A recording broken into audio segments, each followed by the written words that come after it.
OP मैं एक बात बताऊं, हम तकरीबन 10 साल बाद दोबारा से अपनी नई यात्रा की तरफ बढ़े हुए हैं और ये वाकई काफ़ी रोमांचक यात्रा है। दोस्तों, मैं आपको बताना चाहूँगा कि जिस तरीके से हमने इसको पूरी तरीके से प्लान आउट किया है।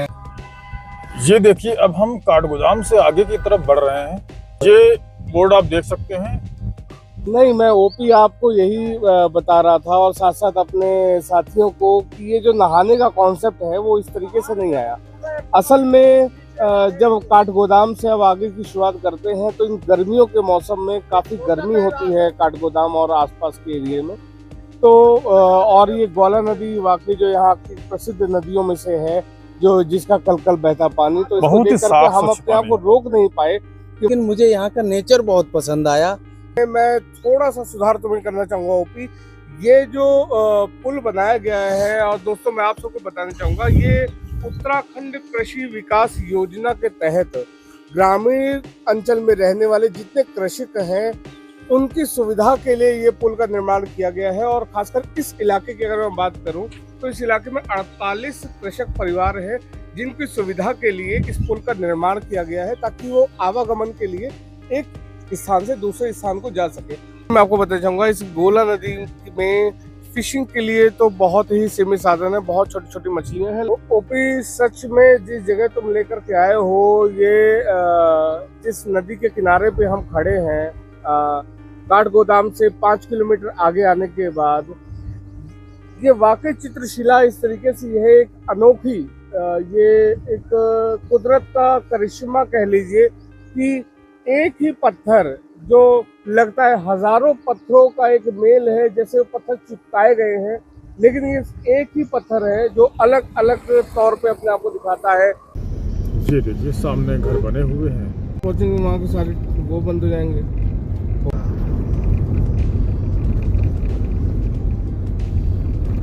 देखिए, आज के सफर में एक और अध्याय जुड़ रहा है।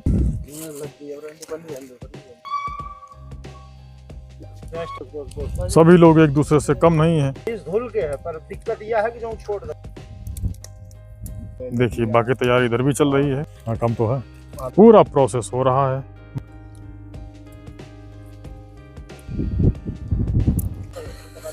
मैगी बन के तैयार हो गई है।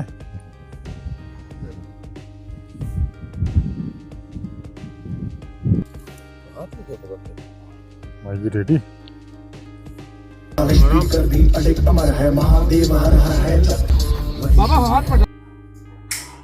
आदि कैलाश की हमारी यात्रा चल रही है। जैसा कि आप देख पा रहे हैं, ये हमारा टेंट रेडी हो चुका है। ये देखिए, यहीं पे रात में हम लोगों ने टेंट सेटअप किया था। सोनू भाई, कैसा एक्सपीरियंस रहा रात का?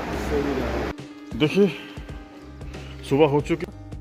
हेलो फ्रेंड्स, पिथौरागढ़ से अब हम धारचूला की तरफ आगे का रास्ता तय करने की तैयारी कर चुके हैं। और बताना चाहूँगा कि अगर आप धारचूला या कैलाश की तरफ जा रहे हैं तो प्लीज़ पेट्रोल या डीजल पूरा सफिशिएंट कैरी करके चलें अपने। एक खूबसूरत से पल, एक रोमांचकारी पल के साथ आपको लिए चलते हैं। सही आगे बढ़े हैं। ये इलेक्ट्रिक पोल है यहाँ पे।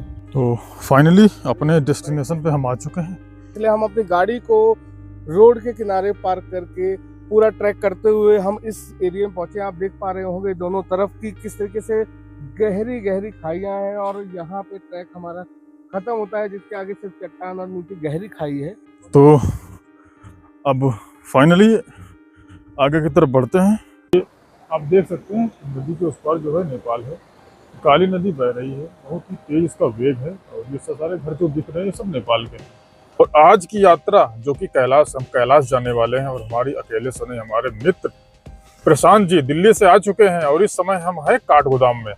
ओपी मैं एक बात बताऊं, हम तकरीबन 10 साल बाद दोबारा से अपनी नई यात्रा की तरफ बढ़े हुए हैं और ये वाकई काफ़ी रोमांचक यात्रा है। दोस्तों, मैं आपको बताना चाहूँगा कि जिस तरीके से हमने इसको पूरी तरीके से प्लान आउट किया है कि दिल्ली से होते हुए अभी हम काठगोदाम आए हैं और काठगोदाम से अब हम अपनी यात्रा के पहाड़ों के द्वार की तरफ बढ़ने की शुरुआत कर रहे हैं, जिसमें हम अभी नैनीताल से होते हुए हम भीमताल होते हुए पिथौरागढ़ और धारचूला की तरफ आगे बढ़ेंगे।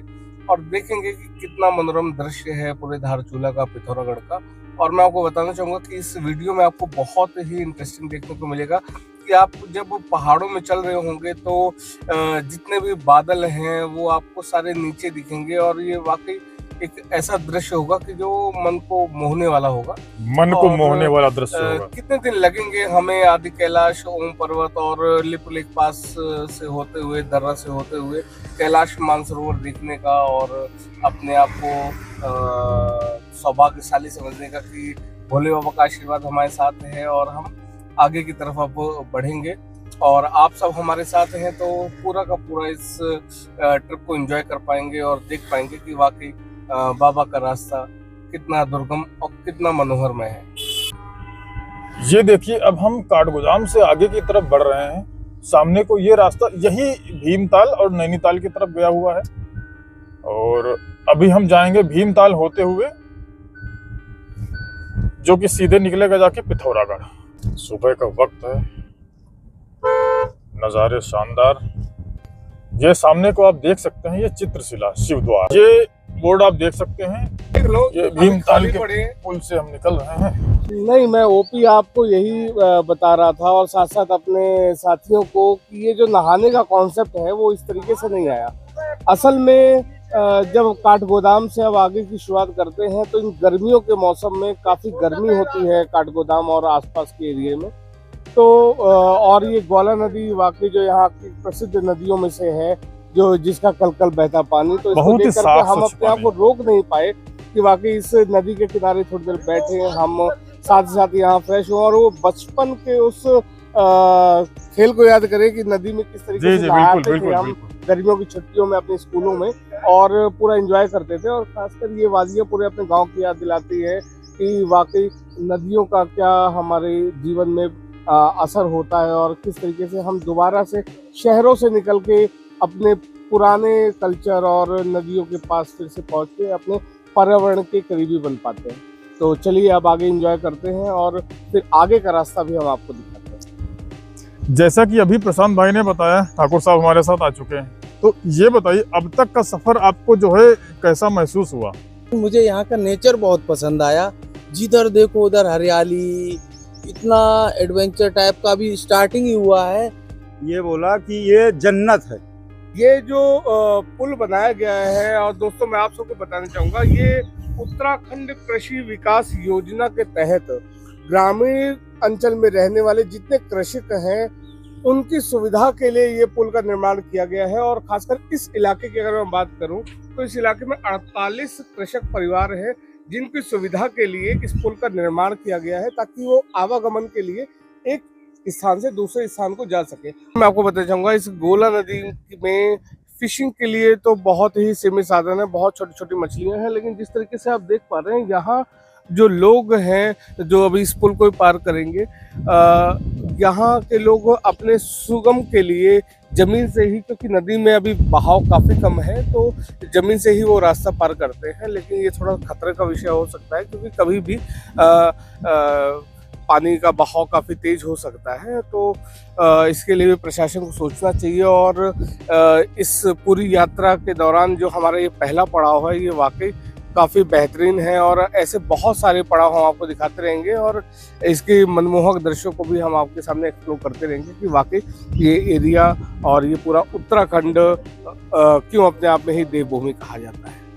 तो ओपी, सच में जिस जगह तुम लेकर के आए हो, ये जिस नदी के किनारे पे हम खड़े हैं, काठगोदाम से 5 किलोमीटर आगे आने के बाद, ये वाकई चित्रशिला इस तरीके से यह एक अनोखी, ये एक कुदरत का करिश्मा कह लीजिए कि एक ही पत्थर जो लगता है हजारों पत्थरों का एक मेल है, जैसे वो पत्थर चिपकाए गए हैं, लेकिन ये एक ही पत्थर है जो अलग अलग तौर पे अपने आप को दिखाता है। कहीं सफ़ेद तो कहीं नारंगी तो कहीं भूरा तो कहीं अलग अलग कलर से। वाकई चित्रशिला अगर इसे कहा जाता है तो यूं ही नहीं कहा जाता, ये वाकई कुदरत का एक बेहतरीन करिश्मा है। ये आप देख सकते हैं, हम लोग भीमताल शहर के अंदर से निकल रहे हैं। ये सामने सिस्टम इसको, ये देखिए पिथौरागढ़ यहाँ से 118 किलोमीटर बचा हुआ। ये एक इंटर कॉलेज आ रहा है दुर्गानगर। ये देखिए सामने घर बने हुए हैं।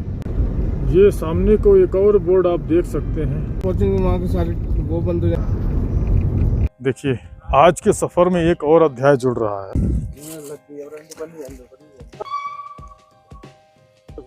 सभी लोग एक दूसरे से कम नहीं हैं। इस धुल के है, पर दिक्कत यह है कि जो मैगी देखिए बाकी तैयारी इधर भी चल रही है। नींबू काटा जा रहा है। हाँ कम तो है, पूरा प्रोसेस हो रहा है।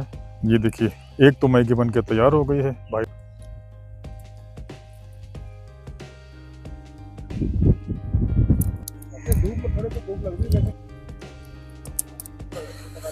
मैगी बन के तैयार हो गई है।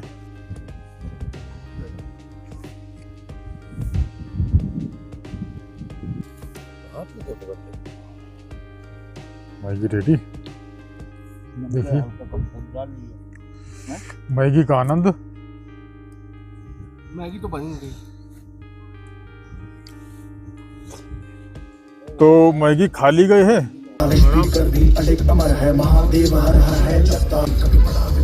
जैसा कि आप देख पा रहे हैं ये हमारा टेंट रेडी हो चुका है। ये देखिए यहीं पे रात में हम लोगों ने टेंट सेटअप किया था। सोनू भाई कैसा एक्सपीरियंस रहा रात का? देखिए सुबह हो चुकी है, अब हम लोगों ने नींद पूरी कर ली है। अब ये हेलो फ्रेंड्स, पिथौरागढ़ से अब हम धारचूला की तरफ आगे का रास्ता तय करने की तैयारी कर चुके हैं। और बताना चाहूँगा कि अगर आप धारचूला या कैलाश की तरफ जा रहे हैं तो प्लीज़ पेट्रोल या डीजल पूरा सफिशिएंट कैरी करके चलें, अपने साथ में टैंक फुल करके चलें, क्योंकि यहाँ पेट्रोल का काफ़ी समस्या है। काफ़ी लंबे समय पे इंतज़ार करने के बाद हमने अपना टैंक फुल कराया और अब हम पिथौरागढ़ से धारचूला की तरफ आगे बढ़ रहे हैं। तो एक बहुत ही खूबसूरत लोकेशन हमें दिखी है कि आप जैसा देख पा रहे हैं पहाड़ के बीचों बीच एक रास्ता पूरा बना हुआ है और वहाँ हरियालीदार बड़े पेड़ वहाँ हैं। तो हमने सोचा कि कार को हम यहाँ पार्क करके और पैदल ही उस ट्रैक तक जाते हैं, उसके बाद आगे का रास्ता करेंगे। तो आइए देखते हैं किस प्रकार का बेहतरीन ट्रैक है। एक खूबसूरत से पल, एक रोमांचकारी पल के साथ आपको लिए चलते हैं उस डेस्टिनेशन पर। बहुत ही गजब का लोकेशन है। चलिए ये देख सकते हैं चारों तरफ का व्यू देखिए कितना ही शानदार आ रहा है। ये नीचे देख सकते हैं एक तरह से खाई है। ट्रैकिंग का आनंद भी लिया जा सकता है और हम थोड़ा सा ट्रैक करने वाले हैं, उस जगह पे जाएंगे। आप देख सकते हैं सामने बहुत ही प्यारी लोकेशन है।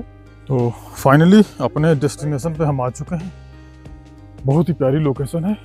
इधर थोड़ी सी ढाल है और बहुत ही शानदार लोकेशन के साथ।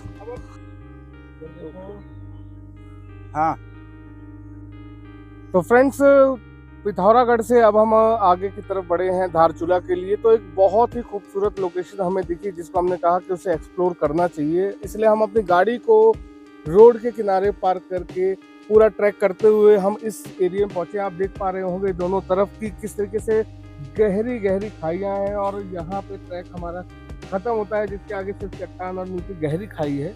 मैं आपको बता दूं कि इस पूरे इलाके में ये पाला क्षेत्र एरिया है जहाँ सबसे ज़्यादा बादल होते हैं, ओस पड़ती है और यहाँ ठंड भी काफ़ी ज़्यादा हो जाती है। ओपी, जिस तरीके से हम इसको एक्सप्लोर कर रहे हैं और भी बेहतरीन खूबसूरत जगह हैं, कैसा फील कर रहे हो अब यहाँ आके? बहुत ही खूबसूरत जगह है ये। बादलों के पार हम आ चुके हैं। पिथौरागढ़ तक तो नॉर्मल था, उसके ऊपर जैसे ही बढ़े हैं एक से एक सुंदर नज़ारे देखने को मिल जा रहे हैं। एक तो यहाँ की सबसे खास बात कुमायूं की क्या है कि रास्ते सारे घुमावदार हैं। घुमावदार रास्ते होने से जो है इसकी खूबसूरती चौगुनी हो जाती है और चारों तरफ का नज़ारा काफ़ी शानदार है। इसी को देखते हुए हम लोग यहाँ पे रुके हैं और थोड़ा सा ट्रैक करके आए हैं। और ट्रैक से एक बार कहना चाहेंगे, कहीं भी जाते हैं थोड़ा सा ट्रैक तो होता ही है और होना भी चाहिए। इस एरिया को देख करके वो पुराना एक गाना याद आता है कि आ लेके चलूं बादलों के पारे चलें। तो लिटरली अभी हम बादलों से काफ़ी ऊपर हैं और आगे भी हम आपको दिखाएंगे कि किस तरीके से गहरे गहरे बादल धारचूला की रोड पे आपको दिखेंगे कि वो नीचे हैं और आप ऊपर अपनी गाड़ी को ड्राइव कर रहे हैं। चलिए आगे भी देखते हैं कि किस तरीके का नज़ारा दिखता है। तो अब फाइनली आगे की तरफ बढ़ते हैं, गाड़ी की तरफ बढ़ रहे हैं। आप देख सकते हैं नदी के उस पार जो है नेपाल है, काली नदी बह रही है, बहुत ही तेज इसका वेग है। और ये सारे घर जो दिख रहे हैं ये सब नेपाल के हैं और हम खड़े हैं इंडिया में। फाइनली धारचूला पहुंच चुके हैं। आज का अंक हम यहीं पर समाप्त करते हैं और मिलते हैं नेक्स्ट वीडियो में।